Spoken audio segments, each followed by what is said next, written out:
Hello everyone, this is Warhawk Beyond 2040 and welcome to another edition of the Legends of Tomorrow Season 7 review series.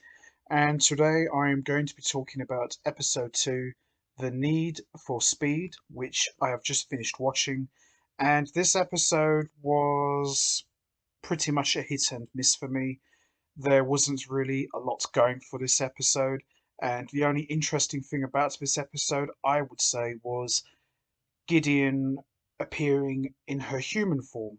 And as I've said in the last review that I did, where I talked about the season 7 premiere, they've done things like this a couple of times in the show's run. One time she was a hallucination in Rip Hunter's head, and another time she was a hallucination from Gary's point of view. And they've done a few things like this before, but this is actually the first time that Gideon, no pun intended, is taking on a more physical role to help out the legends.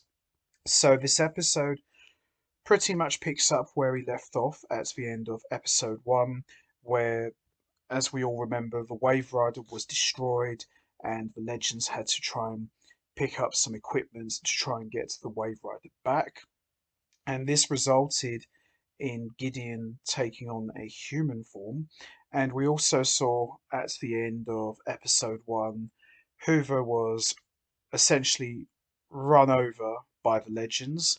And as a result of that, all of the timeline is up in the air, so nobody knows exactly what happens now that a historic figure has been essentially killed off by Nate. So this episode picks up where we left off, where we see the legends, who are now referred to as the Bullet Blondes, catching a train to New York, and Nate impersonates Hoover using a potion made by Gary using Hoover's hair, while Sarah and Ava return to the mansion, where they see Ava is still trying to help Zari cope with the breakup of her and John Constantine, and the two are focusing on who destroyed the Wave Rider. And also in this episode, we saw Nate struggling to come to terms with killing Hoover, and they are on the train with Gary and Birad, and they're stopped by FBI agents intent on stopping a kidnapping. So we see Nate realizes the FBI agents are fake, sent by the legendary gangster Al Capone, and Gary's potion wears off, so they obviously see Nate's real face, and we see that this allows Nate to accept Hoover's death, and this resulted in seeing the Bullet Blondes pay off Capone's men, but they're caught by a second Hoover who opens fire on them, and it turns out the second Hoover was nothing more than a machine, and he self-destructs. So it suggests that robots were the ones that destroyed the Wave Rider, which is quite an interesting twist, I think. And then we see Gideon throughout most of this episode can't speak, so she's having to communicate through writing things or using objects, and I thought that was quite interesting. And we see Spooner using her telepath abilities restores her speech, and her and Astra learn that the legends are in trouble, and unless they don't get to Davis in 2 weeks' time, all of the legends will die. So, an interesting way to close episode 2, but as I mentioned, this episode didn't really have a lot going for it. Episode 1, I probably would say, was slightly better, but not much. But at the same time, this episode wasn't the best, and I just didn't enjoy it. There were some bits I did enjoy, but by and large, didn't care for this one at all. The highlight of this episode for me, I would probably say, was the Gideon stuff, because we've seen this a couple of times, as I mentioned already, Gideon taking on a human form, but it turns out Gideon isn't really real.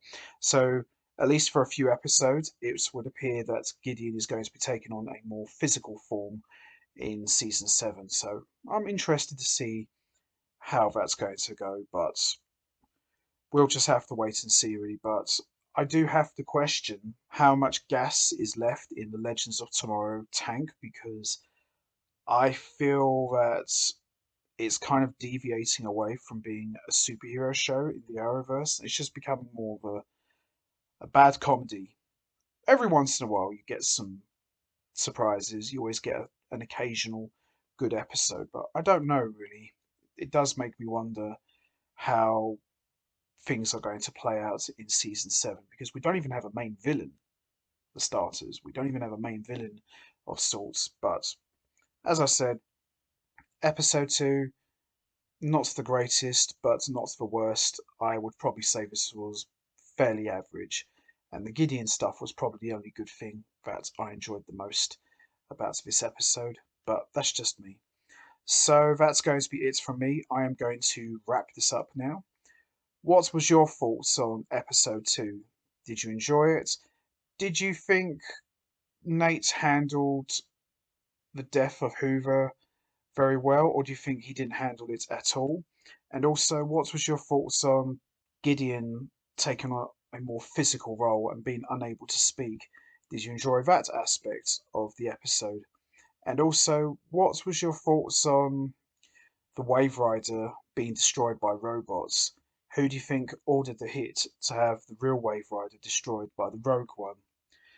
You know what to do, guys. Hit the like button, hit the subscribe button, leave your thoughts and comments down below, and I will see all of you next time for another edition of the Legends of Tomorrow Season 7 review series, where I am going to be talking about Episode 3, which actually marks a very special occasion because Episode 3 is the 100th episode of the show. So I'm looking forward to seeing how that's going to play out. From what I understand, there are quite a lot of surprises, so let's hope that one delivers. So should be a good one. So until next time, take care, everybody, and stay safe. And once again, thanks for listening.